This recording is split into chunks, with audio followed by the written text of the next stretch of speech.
സദാശിവസമാരംഭാം ശങ്കരാചാര്യമധ്യമാം അസ്മദാചാര്യപര്യന്താം വന്ദേ ഗുരുപരമ്പരാ.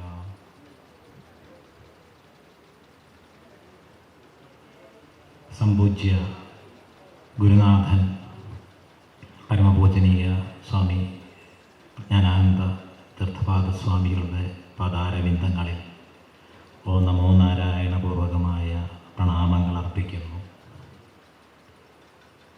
ഈ ധന്യമായ സായാഹ്നത്തിൽ ഇവിടെ എത്തിച്ചേർന്ന എല്ലാ സജ്ജനങ്ങൾക്കും നമസ്കാരം. ഹിന്ദു മത മഹാമണ്ഡലത്തിൻ്റെ അയ്യൂർ ചെരുകോൽപ്പുഴ ഹിന്ദുമത പരിഷത്ത് ഔപചാരികമായി ഉദ്ഘാടനം ചെയ്തതായി പ്രഖ്യാപിക്കും.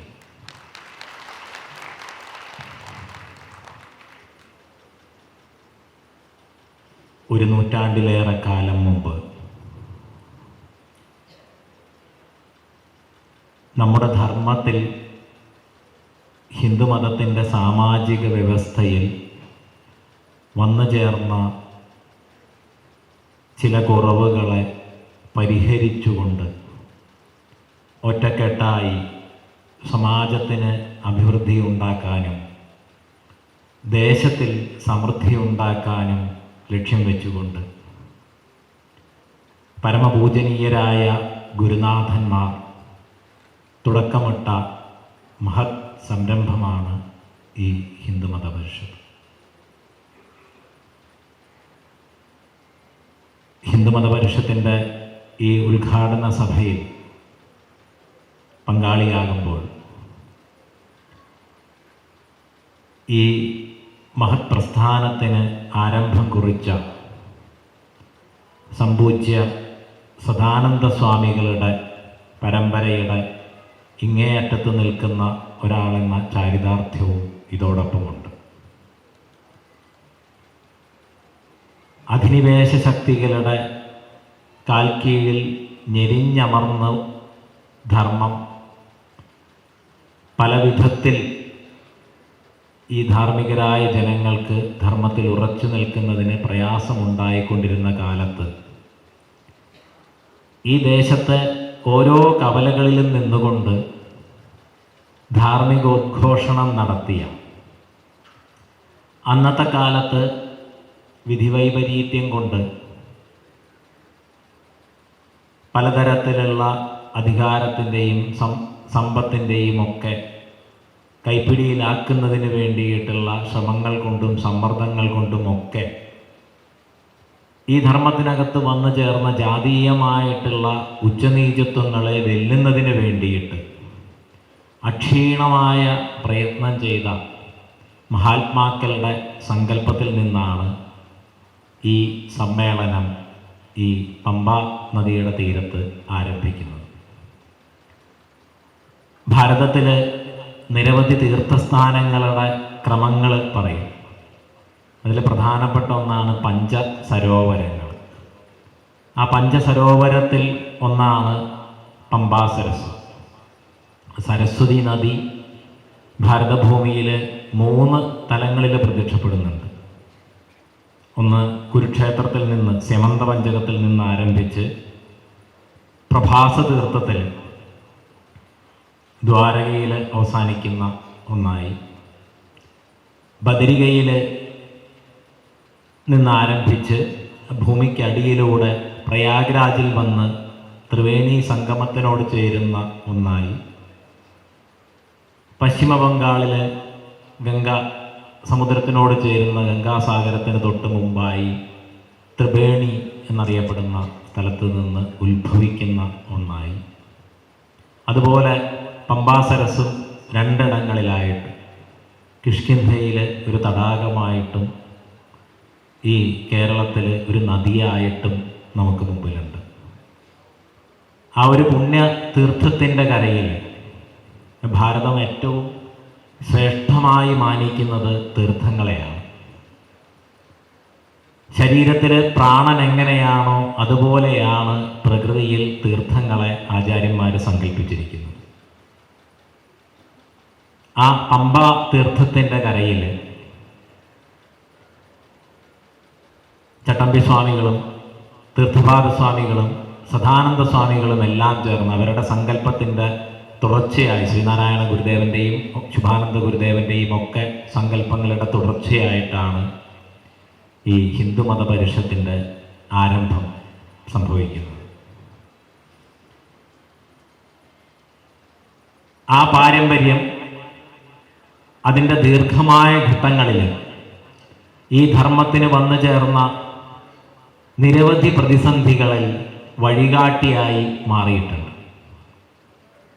ഓരോ ഘട്ടത്തിലും സനാതനമായിട്ടുള്ള ഈ ധർമ്മത്തിൻ്റെ ഗരിമയെ എല്ലാ തരത്തിലുള്ള അസമത്വങ്ങൾക്കും ഉച്ചനീചത്വങ്ങൾക്കും ഒക്കെ എതിരായി നിന്നുകൊണ്ട്, അപ്പുറമായി നിന്നുകൊണ്ട് അതിജീവിക്കേണ്ടതിൻ്റെ ആവശ്യകതയെ ആവർത്തിച്ച് ഉദ്ബോധിപ്പിച്ചുകൊണ്ട് ഈ മണ്ണിൽ ധർമ്മപ്രഘോഷണം നടത്തിയിട്ടുണ്ട്.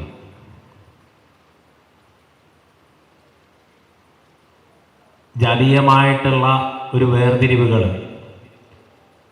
അത് അധിനിവേശത്തിൻ്റെ ദീർഘമായിട്ടുള്ള അധിനിവേശത്തിൻ്റെ ഒരു കാലഘട്ടത്തിലാണ് സാമൂഹ്യ ജീവിതത്തിൽ ഒരു വലിയ പ്രതിസന്ധിയായിട്ട് പ്രകടമാകുന്നത്. അതിന് ഈ ഭാരതത്തെ വിഭജിക്കുന്നതിന്, ഭാരതത്തെ കീഴ്പ്പെടുത്തുന്നതിന്, ഭാരതത്തിൻ്റെ ധർമ്മത്തെ വഴിതെറ്റിക്കുന്നതിനൊക്കെ ശ്രമിച്ചിട്ടുള്ള എല്ലാ തരത്തിലുള്ള ശക്തികളും, അകത്തു നിന്നും പുറത്തുനിന്നുമുള്ള എല്ലാ തരത്തിലുള്ള ശക്തികളും അത്തരത്തിലുള്ള നിരവധി ചർച്ചകൾ, ഇത്തരത്തിലുള്ള അഭിപ്രായ ഭിന്നതകളെ അല്ലെങ്കിൽ ഉച്ചനീചത്വങ്ങളെ പരമാവധി വർദ്ധിപ്പിക്കുന്നതിനായിട്ടുള്ള പരിശ്രമങ്ങൾ നടത്തിക്കൊണ്ടേയിരുന്നിരുന്നു, ഇപ്പോഴും നടത്തിക്കൊണ്ടേയിരിക്കുന്നു. എന്നാൽ എല്ലാ കാലത്തും ഭാരതത്തെ, അതിൻ്റെ ധർമ്മത്തെ, അതിൻ്റെ ഗരിമയെ മുന്നോട്ട് നയിച്ചിരിക്കുന്നത് എല്ലാ ഭേദചിന്തകൾക്കും അതീതമായിട്ട്, അത് ഭാരതത്തിൻ്റെ ഋഷീശ്വരന്മാരുടെ സങ്കല്പം, അത് ശ്രാദ്ധകർമ്മത്തിൽ ഏറ്റവും പ്രധാനമായിട്ടുള്ള മഹാലയ ശ്രാദ്ധകർമ്മത്തിൽ ഉദകം കൊടുക്കുമ്പോൾ പറയുന്നത് അതീതകുലകോടീനാം സപ്തദ്വീപനിവാസിനാം പ്രാണിനാം ഉദകം ദത്തം അക്ഷയം ഉപദിഷ്ടതു എന്നാണ്. ഈ ഭൂമിയിലെ എല്ലാ പ്രാണികൾക്കും, പ്രാണനുള്ള എല്ലാ ജീവികൾക്കും ആയിട്ടാണ് ഉദകം സമർപ്പിക്കുന്നത്. അതെല്ലാം അക്ഷയമായി, ഒരേപോലെ തുല്യമായി അക്ഷയമായി നിലനിൽക്കട്ടെ എന്നുള്ള സങ്കല്പത്തിൽ, ആ അക്ഷയമായ നിലനിൽപ്പിലാണ് നമ്മുടെയും അക്ഷയമായ നിലനിൽപ്പ് എന്നുള്ള തിരിച്ചറിവ്. ആ ഒരു തിരിച്ചറിവ് നമ്മളിലേക്ക് ധാർമ്മികമായിട്ടുള്ള ആചരണങ്ങളിലൂടെയും അനുഷ്ഠാനങ്ങളിലൂടെയും കടത്തിവിട്ടവരായിരുന്നു ഋഷീശ്വരന്മാർ, സാധുസന്ത് മഹാത്മാക്കൾ. എന്നാൽ അധിനിവേശത്തിൻ്റെയും അധികാരത്തിൻ്റെയും സമ്പത്തിൻ്റെയും പിടിവലികൾക്കിടയിൽ, ആ ധർമ്മത്തിനിടയിൽ പലതരത്തിലുള്ള വിള്ളലുകൾ, പലതരത്തിലുള്ള വഴിതെറ്റലുകൾ എല്ലാം സംഭവിക്കുകയും ഒരു കാലഘട്ടമെങ്കിലും ഒരു ജാതീയമായിട്ടുള്ള വേർതിരിവിൻ്റെയും ഉച്ചനീചത്വങ്ങളുടെയും ഒക്കെ പരിസരങ്ങളിലേക്ക് ഈ ധർമ്മം വഴിമാറിപ്പോവുകയും ചെയ്തു. അതിനെ കൂടുതൽ തീവ്രമാക്കുന്നതിനനുസരിച്ചിട്ടുള്ള ആഖ്യാനങ്ങൾ, അതിലേറ്റവും പ്രധാനപ്പെട്ട ആഖ്യാനങ്ങളിലൊന്നാണ് വിദ്യ നിഷേധിച്ചിരുന്നു ജാതിയുടെ അടിസ്ഥാനത്തിൽ എന്നുള്ളത്. നമ്മുടെ സമൂഹ വ്യവസ്ഥയുടെ ഒരു പഴയ കാലത്തിലേക്കൊന്ന് കണ്ണോടിച്ചാൽ ഇന്ന് ഏറ്റവും ആളുകൾ ആകൃഷ്ടരാകുന്ന പഠന മേഖലകൾ, എഞ്ചിനീയറിംഗ്, വൈദ്യം തുടങ്ങിയിട്ടുള്ള മേഖലകൾ, ആ മേഖലകളിൽ മുഴുവൻ കൈകാര്യം ചെയ്തിരുന്നതിൻ്റെ അധികാരികളായിരുന്നത് ഇന്ന് പലതരത്തിൽ ആധികാരികമായിട്ട് ഔദ്യോഗികമായിട്ടൊക്കെ പിന്നോക്കക്കാർ എന്ന് വിശേഷിപ്പിക്കുന്ന ആളുകളായിരുന്നു. കേരളത്തിൻ്റെ പല ഭാഗത്തെയും ഭരണാധികാരികൾ ഇതുപോലെ പിന്നോക്ക വിഭാഗങ്ങൾ എന്ന് വിശേഷിപ്പിക്കപ്പെടുന്ന പുലയ സമുദായത്തിൽ നിന്നടക്കമുള്ള ആളുകളായിരുന്നു. തിരുവിതാംകൂറിലെ പുലയനാർ കോട്ട, മുകുന്ദപുരത്തെ പുലയ രാജാക്കന്മാർ അധികാരം കൊണ്ടും സമ്പത്ത് കൊണ്ടും പ്രൗഢി കൊണ്ടും ഒക്കെ, അന്നത്തെ കാലത്ത് ശക്തി കൊണ്ടുമൊക്കെ മുൻനിരയിൽ നിന്നുകൊണ്ടാണ് അവർ ഈ കേരളത്തെ മുന്നോട്ട് കൊണ്ടുവരുന്നത്, പ്രാചീനമായ കേരളത്തെ.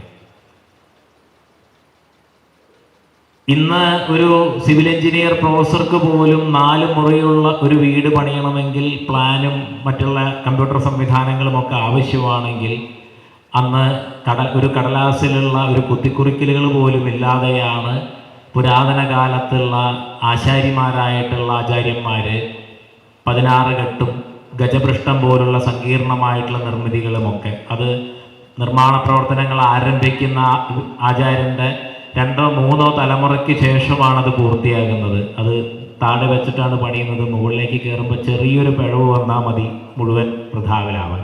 പക്ഷെ ആ ഒരു പിഴവ് പോലും വരാത്ത അത്ര സൂക്ഷ്മമായിട്ടുള്ള ഗണിതം ആ ആചാര്യന്മാരുടെ പക്കലുണ്ടായിരുന്നു. വേദാംഗങ്ങളിലൊന്നായ ജ്യോതിഷം നമ്മുടെ പ്രദേശത്ത് ഏറ്റവും കൂടുതൽ കൈകാര്യം ചെയ്യുന്ന ഇന്ന് പിന്നോക്ക വിഭാഗം എന്നറിയപ്പെടുന്ന കളരിപ്പണിക്കന്മാരും കണിശന്മാരും ഗണകന്മാരും ഒക്കെ. അപ്പം അങ്ങനെ വിദ്യ സൂക്ഷ്മമായി പരിശോധിച്ചാൽ ഭാരതത്തിൽ എല്ലാ പരമ്പരകളിലും അവരവരുടേതായിട്ടുള്ള രീതിയിൽ നിലനിന്നു പോന്നിരുന്നു എന്നുള്ളത് വ്യക്തമാണ്. അങ്ങനെ ഓരോ തരത്തിലും പുറത്തു നിന്നുള്ള വിഭജനത്തിൻ്റെ ശക്തികൾ എഴുതിയുണ്ടാക്കിയ ചരിത്രങ്ങൾ മുഴുവൻ ഈ സമാജത്തെ ബോധപൂർവം തെറ്റിദ്ധരിപ്പിക്കാനും ഭിന്നിപ്പിക്കാനും വേണ്ടിയിട്ടുള്ളതായിരുന്നു എന്നുള്ളത് വ്യക്തമാണ്.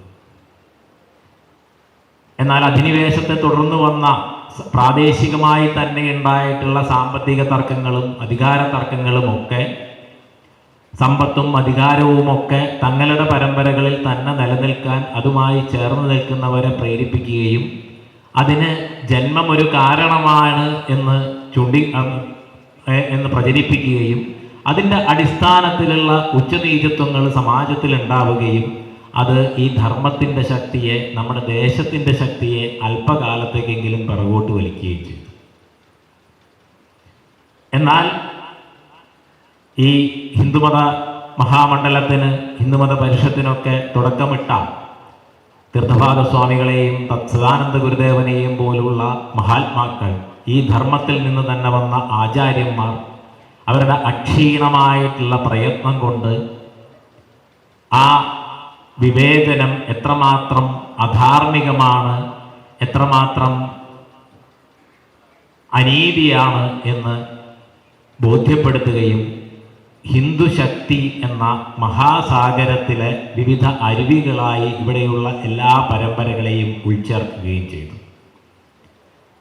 സമാനമായി ദീർഘമായ കാലഘട്ടത്തിന് ശേഷം ഭാരതം വീണ്ടും ഒരു വിശ്വഗുരു എന്നുള്ള സ്ഥാനത്തേക്ക്, പൂർവികമായിട്ടുള്ളൊരു കാലഘട്ടത്തിൽ നമ്മളെ പുറത്തുനിന്ന് വന്നവർ പഠിപ്പിച്ച ചരിത്രമനുസരിച്ച് ഭിന്ന ഭിന്നമായിട്ടുള്ള ചെറിയ ചെറിയ നാട്ടുരാജ്യങ്ങളായിട്ടാണ് ഈ ഭാരതം സ്ഥിതി ചെയ്തിരുന്നത് എങ്കിലും ഹിന്ദു സംസ്കൃതി എന്ന സാംസ്കാരികമായ ദേശീയതയിൽ ഒരൊറ്റ ജനതയാണ്, ഒരൊറ്റ ദേശമാണ് ഭാരതം എന്ന കാഴ്ചപ്പാടിനെ തുടർന്ന് വന്ന ആ ഭാരതം ലോകത്തിന് മുമ്പിൽ സമ്പത്ത് കൊണ്ടും അറിവ് കൊണ്ടുമൊക്കെ ഏറ്റവും പ്രൗഢമായ സ്ഥാനം അലങ്കരിച്ചിരുന്നു.